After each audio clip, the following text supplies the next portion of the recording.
Starlight Keep HFY presents Starlight Keep. Chapter 5. Threads. The gentle hum of Starlight Keep pulsed beneath Althea's feet as she moved through the bustling corridors of the crystal caverns. Merchants called out in melodic or guttural tones, their voices blending into a symphony of languages. The air was rich with the scent of exotic spices and the metallic tang of alien artifacts. Althea paused beside a stall, draped in silken banners of deep crimson and gold.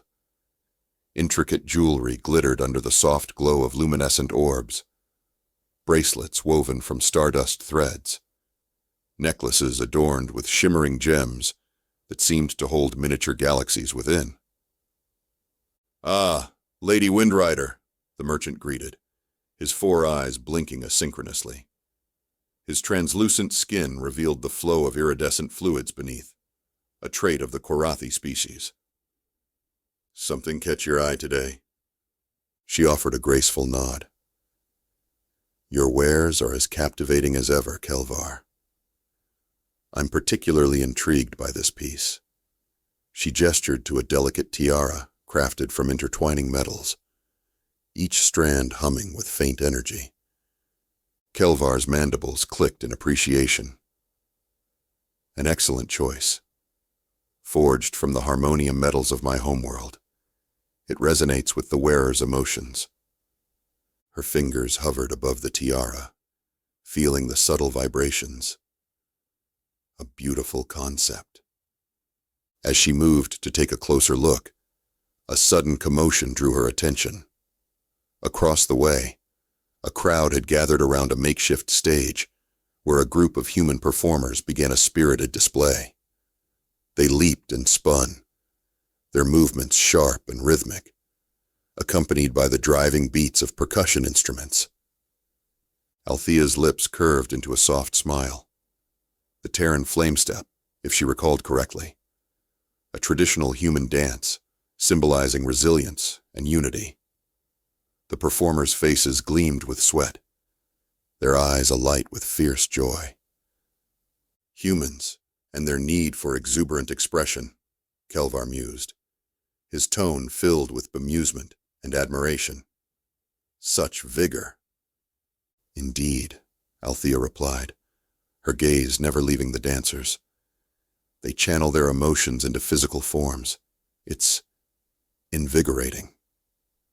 Just then, Garrick emerged from the crowd, his stride purposeful yet relaxed. He spotted Althea and made his way over, a playful glint in his eyes. "Enjoying the show?" he asked, slightly out of breath. She tilted her head, studying him. "I am, though I didn't expect to see you participating." He chuckled, rubbing the back of his neck. "I wasn't, but they pulled me in for a bit. Hard to resist the energy." "Your people have a talent for drawing others into their orbit," she observed, her eyes reflecting the dance's fiery hues. He grinned. "We like to think of it as sharing the fun." Kelvar interjected with a polite cough. "Chief Stonehelm, always a pleasure. Might I interest you in something to commemorate your spirited performance?" Garrick glanced at the array of items. "Got anything that symbolizes balance? Maybe something that blends styles?" The merchant's eyes gleamed. "Ah, I believe I have just the thing." He produced a pendant, a fusion of human craftsmanship and Korathi design. It featured a stylized star entwined with flowing lines reminiscent of cosmic currents. Garrick examined it appreciatively. "It's perfect." He turned to Althea. "What do you think?" She met his gaze, a subtle warmth in her expression. "It suits you, a bridge between worlds." He nodded, satisfied. "I'll take it." As Garrick completed the purchase, Althea noticed a young Cerulean girl hovering nearby, her translucent wings fluttering nervously. She clutched a small instrument resembling a crystalline harp. "Are you all right?" Althea asked gently, crouching to the girl's eye level. The girl hesitated, her luminescent eyes darting between Althea and the ground. I wish to join the performance, she whispered, her voice like tinkling bells. But I am afraid. Althea's features softened. Music is a universal language. I'm sure they would welcome your contribution. The girl's wings trembled. But humans dance with such intensity. Our melodies are delicate. I fear they will not harmonize. Garrick stepped forward, kneeling beside them. You play the harp? She nodded shyly. He smiled reassuringly. Then they'll be lucky to have you. Sometimes the most beautiful creations come from blending different styles. Althea extended her hand. Shall we introduce you? The cerulean girl's face lit up, and she placed her tiny hand in Althea's. Together, they approached the performers, who had paused for a brief interlude. Excuse me, Garrick called out. We have someone who'd like to join you. The lead dancer, a tall woman with braided hair and vibrant attire, beamed at the sight of the girl. We'd be honored. As the girl began to play, ethereal notes filled the air, weaving seamlessly with the rhythmic heartbeat of the drums. The dancers adapted instantly, their movements becoming a harmonious blend of strength and grace. The crowd watched in awe, enraptured by the fusion of cultures. Althea stood beside Garrick, a sense of contentment washing over her. See how naturally they adapt, she murmured. He glanced at her, noting the way the light caught the delicate angles of her face. It's moments like this that remind me why Starlight Keep is special.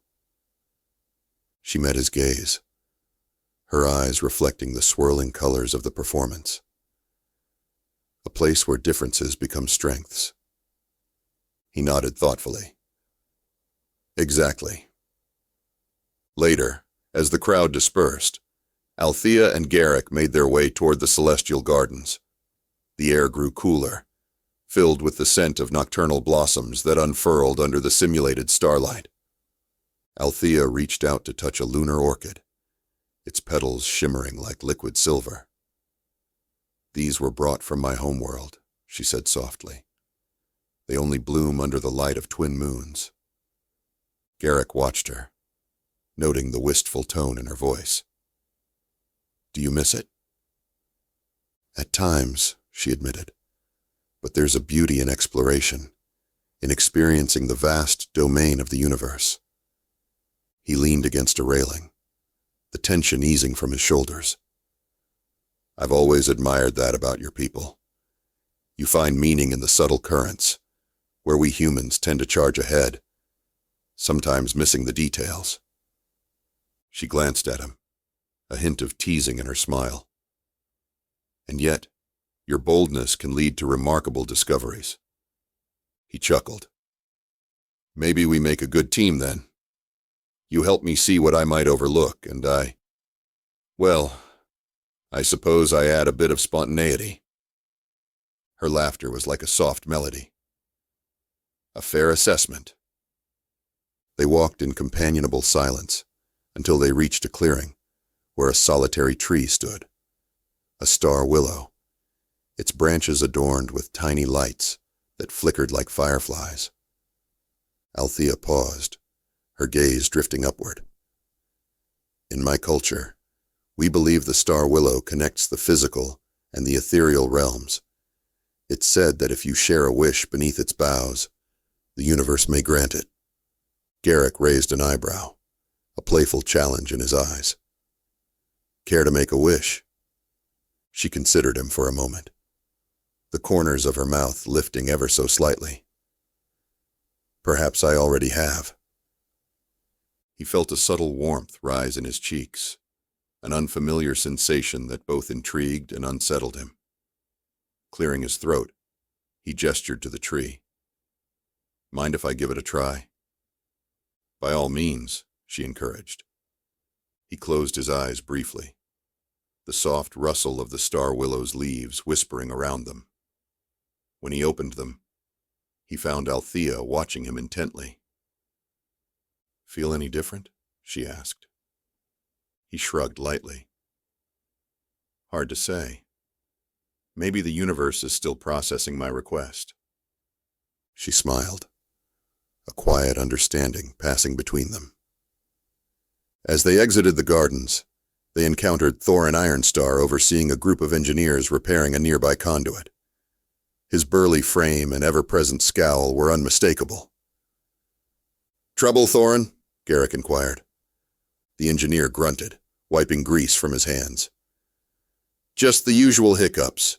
These Varaxian circuits don't mesh well with our systems. Should have stuck with the tried-and-true designs."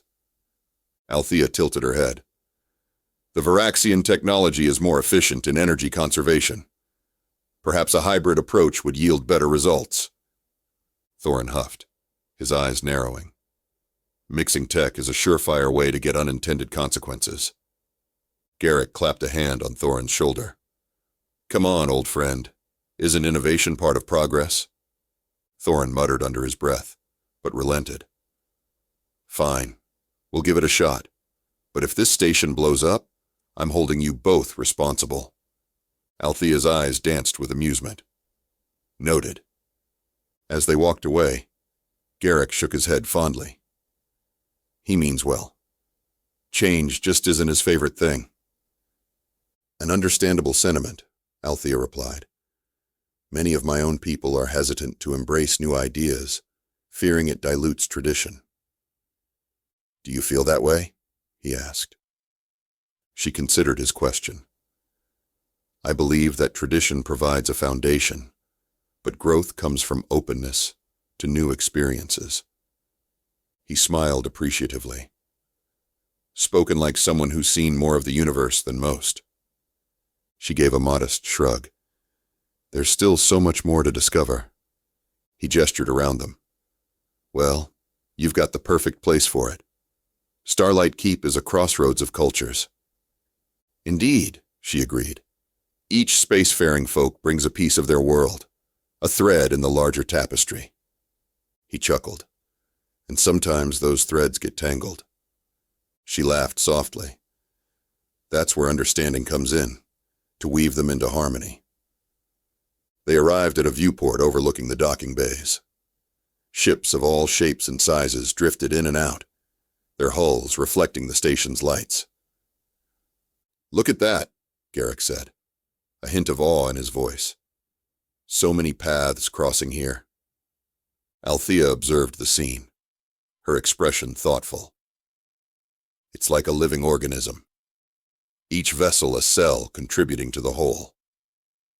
He glanced at her, admiring the way she perceived the world. "You have a way with words." She met his gaze, a subtle warmth in her eyes. "And you have a way of bringing out the best in others." He felt that unfamiliar warmth again, a pleasant flutter in his chest. "Maybe it's the company I keep." A soft chime interrupted the moment, emanating from Althea's communicator. She glanced at the device, her brow furrowing slightly. "I have to attend to a matter in navigation." He nodded understandingly. "Duty calls." "Until next time, Garrick." "Count on it." As she departed, he watched her go, a mixture of admiration and curiosity swirling within him. The differences between them were vast, cultural, biological, but instead of creating distance, they seemed to draw them closer, each interaction weaving their lives more tightly together.